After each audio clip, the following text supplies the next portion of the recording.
In the bustling city of Lagos, where the streets are alive with the sounds of commerce and culture, I, Amaka, lived a modest yet comfortable life. I had a job as a secretary in a law firm and a small apartment in Surulere. Life was good and I felt content. However, I always believe in sharing my blessings with those less fortunate. This is how I met Chinyere. Chinyere was a childhood friend, but our paths diverged as we grow older. While I pursued my education and career, Chinyere faced numerous hardships. Her family struggled to make ends meet, and she never had the opportunity to complete her education. Despite her challenges, Chinyere was always cheerful and full of life. Her laughter was contagious and her spirit unbroken. We reconnected at a mutual friend's wedding, and I was overjoyed to see her. Her situation hadn't improved much. She was still living in Ajegule, one of Lagos' poorest neighborhoods, and working as a street vendor. My heart went out to her, and I decided to help. Over the next few months, I provided her with financial assistance, bought her clothes, and even found her a part-time job at a boutique. Our friendship grew stronger, and I felt a deep sense of satisfaction knowing I was making a difference in Chinyere's life. Little did I know that beneath her cheerful appearance lurked a darker side, filled by envy and resentment. It was a sunny Saturday morning when Chinyere called me, her voice beaming with excitement. She had been invited to a party by some friends she has made at the boutique, and she wanted to look her best. She asked if she could borrow a pair of my shoes. Of course, Chinyere, I said without hesitation. Come over and we can find something that suits you. When she arrived, we rummaged through my closet. Chinyere's eyes lit up when she saw my favorite pairs of stilettos. They were a gift from my boyfriend today and held a special place in my heart. However, I didn't think twice about lending them to her. These are perfect, she exclaimed, slipping them on and admiring her reflection in the mirror. Thank you so much, Amaka. You are the best friend anyone could ask for. As she left, I felt a warm glow of satisfaction. Little did I know that those shoes would soon become a tool for betrayal.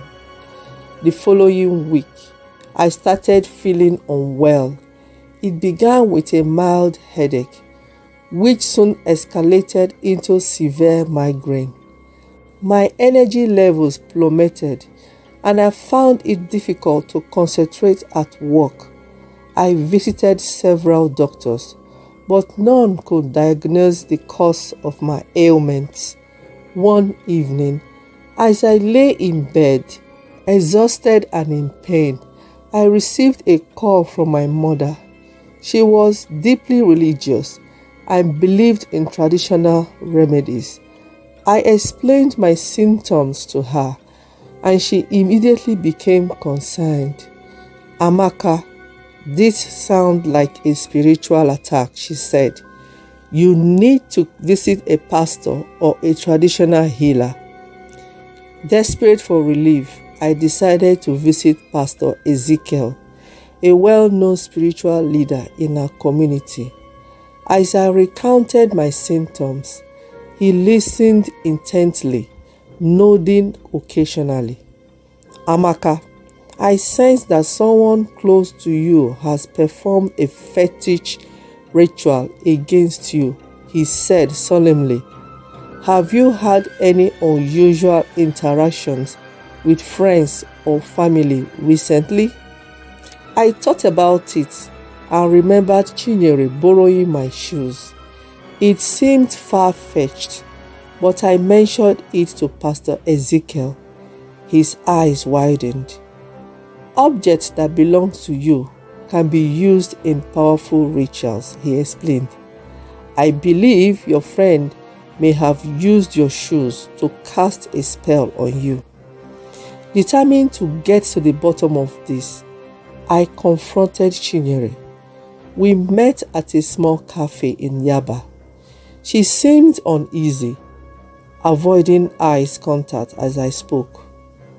Chinyere, something strange has been happening to me since you borrowed my shoe, I began.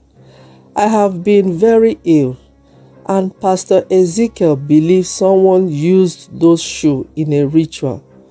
Do you know anything about this? Chinyere's face turned pale, and she started fidgeting with her napkin. Amaka, I don't know what you're talking about. Chinyere, please, if you know anything, tell me, I pleaded. My life is at stake. Tears welled up in her eyes, and she finally broke down. Amaka, I'm so sorry, she sobbed. I was jealous of you. You have always had everything. A good job, a nice apartment, a loving boyfriend. I felt so inferior. So I went to a native doctor and asked him to perform a ritual to make you sick, hoping you would lose everything. I used your shoe because I knew they were special to you. Her confession left me in shock. I couldn't believe that someone I considered a friend could betray me so deeply. Why, Chinyere? Why would you do this to me? I don't know, she cried. I was blinded by envy and bitterness. I see now how wrong I was. Please, Amaka, forgive me. Pastor Ezekiel advised me to perform a cleansing ritual to reverse the spell. With his guidance, I went through the process, hoping to rid myself of the dark energy that had been plaguing me. Slowly but surely, my health began to improve. The headaches and fatigue dissipated, and I started feeling like myself again. However, Chinyere wasn't so fortunate. The ritual she had performed had backfired, and she began experiencing the same symptoms I had suffered. Her health deteriorated rapidly, and she was soon bedridden. It seemed that the malevolent energy she had unleashed had returned to her with a vengeance. One evening, I visited Chinyere at her home in Ajegule. She looked frail and weak, a shadow of her former self. Her eyes were filled with regret and sorrow. Amaka, I know I don't deserve your forgiveness, she whispered, but I need to apologize. I was wrong, and I have paid the price for my actions. Tears filled my eyes as I looked at her. Despite the pain she had caused me, I couldn't help but feel a pang of sympathy. Chinyere, I forgive you. We all make mistakes, but you have suffered enough. Her eyes widened in surprise. Thank you, Amaka. Your kindness is more than I deserve. With time, Chinyere's health improved. Although she never fully recovered, she was deeply remorseful for her actions and vowed to turn her life around.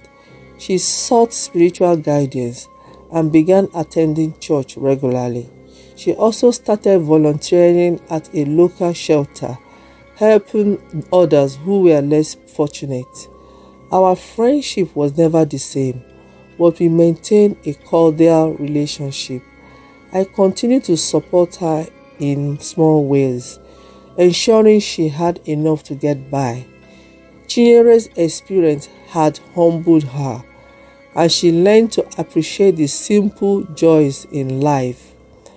Our story is a testament to the complexity of human relationship and the power of forgiveness. It's easy to let jealousy and resentment cloud our judgment, but true strength lies in overcoming these negative emotions and finding the path to redemption. Chinyere and I still cross paths occasionally, and while our friendship was not as close as it once was, there was a mutual respect and understanding between us. Chinyere's action was driven by her insecurity and misguided belief that bringing someone else down would elevate her own status.